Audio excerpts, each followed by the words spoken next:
Committee woman from New York. Don't you feel some obligation to support the party? I'm a National Democratic Committee woman from New York. I supported Mayor Lindsay when he ran for the mayor of the city of New York.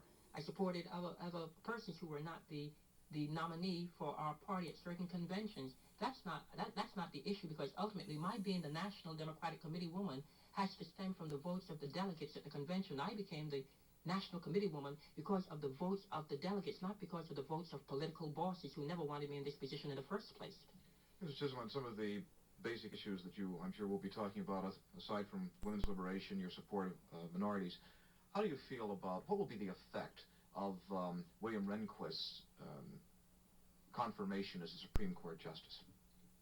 Well, I believe that William Rehnquist's confirmation by the Senate for the Supreme Court would be an indication of the direction in which the Nixon administration has been moving for quite some time with respect to appointees for the Supreme Court bench. The scenario has been written, has been going on for quite some time. Each time certain persons have been projected.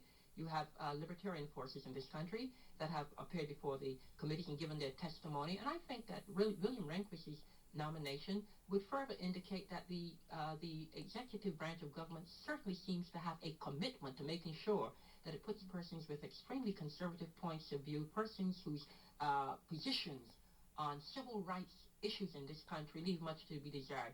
It will be no deviation from the script that has been written by the White House. Will you work against it in the few days that remain on the subject? I certainly will. Do you think you have any chance? I do not know whether or not I have any chance, but I will continue to do what we did when we went against Judge Carswell's nomination. Why, let me get back to politics for a moment and ask you why you have decided that you want to run on the Democratic Party ticket. Why you did not decide to strike off in a new direction. Because many persons within the Democratic Party structure, persons who have been Democrats all of their lives, said to me that they're willing to give the system another chance by working within the system to see if they can't bring about change at the National Convention. Because it has been my humble belief that if we're going to bring about change, that we still can bring about change within this system. I really believe that. I believe that we can make this system responsive. But you're not going to be able to make the system responsive unless you know the weaknesses and the strengths of the system and be on the inside to know where it is that you have to strike. And so many people, and you'll be surprised that many of the regular Democrats who have not been over yet in endorsing me are saying, Mrs. Chisholm, since you have the courage, because most people don't have the kind of courage that I have, let's face it, I take a political, I'm playing with my political life. And I recognize that I am, but I feel it is so important in America that somebody has the courage and the daring to do this, that on the basis of many Democrats that people really do not know about, and many of the people out there who give the votes to the delegates, I'm not talking about the elitist boss politicians on the top level. I'm talking about the people who said to me, Mrs. Chisholm, go into it as a Democrat, and let's see what we can't do. Along that line, you've been asked to enter the Florida primary on the Republican ticket. Have you given that any serious consideration? I have considered it only insofar as I'm flattered that there's such a disgruntledness in the Republican Party that they dare to even ask Mrs. Chisholm to consider entering the Republican Party. Of course, I will not be able to enter the Republican primary. Can the system change faster than the American people? As you know, there have been a lot of reports, surveys, polls, and so forth, which show that the American people, just at the voter level, have been changing it with remarkable speed on many of their prejudices, class, race, and others. Do you agree, and do you think the system is responding to the change in the population? The system is responding on certain levels, and it is not responding on other levels. That is why it is so terribly important to have a change of administration. When President Nixon was inaugurated, he spoke about bringing us together.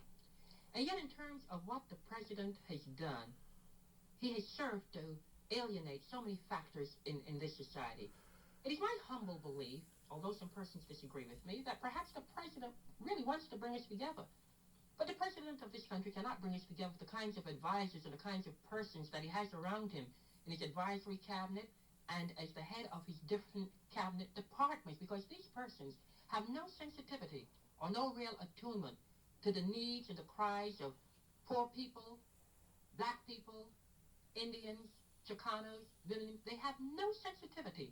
And they believe that so many of the outcries that are occurring in American society today are coming from what many of them euphemistically call the radical elements of society. Well, I wish they had an opportunity to travel with me through this country and see who some of these so-called radical elements are. They're some of the most conservatively oriented people who feel that this nation is not addressing itself to the domestic issues and the domestic crises that are causing the morale of the people at home to fall day by day. Do you think most blacks want to work within the system?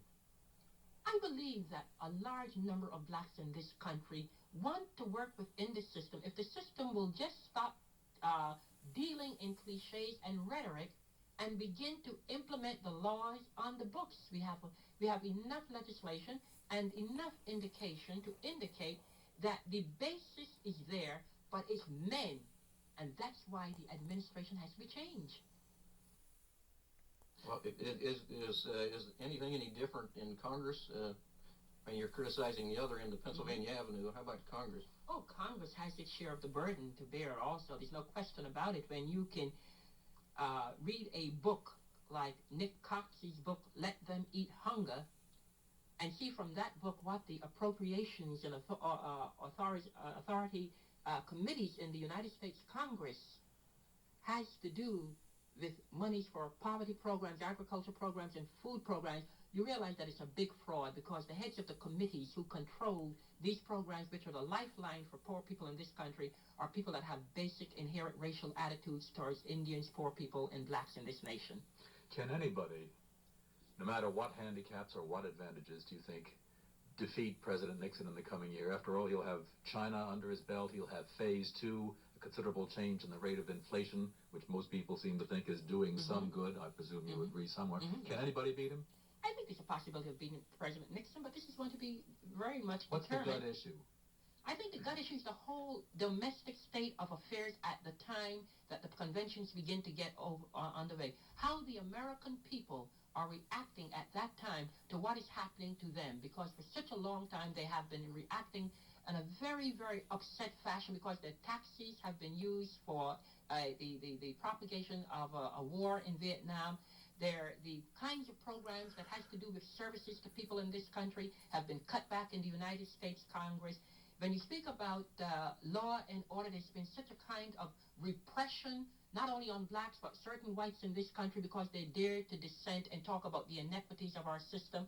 So to the extent that the American society at that time is still in ferment about what is happening to them as citizens of that land, the whole domestic crisis, the whole domestic situation, I feel, is going to be the most important thing in the campaign for 72.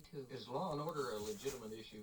Law and order is not a legitimate issue at all. Law and order is an issue behind which many people love to rally because of what those two words connote, law and order. Everyone wants law and order in a society. You can't have anarchy in a viable society, but you cannot have law and order without justice for all kinds of Americans. That's the key, and nobody talks about justice. All people talk about is law and order, because it connotes certain things in the minds of people when they hear those two words. Law and order without justice is part of the reason the American society today is in ferment, not only with blacks, but also with many whites. Whatever the issues are facing the Republicans, the weaknesses that the Republicans have, given the disunity now in the total Democratic Party, and going back to the problems that you've had in this recent conference, could you not do the black people a favor by withdrawing in order to gain a certain amount of unity among blacks?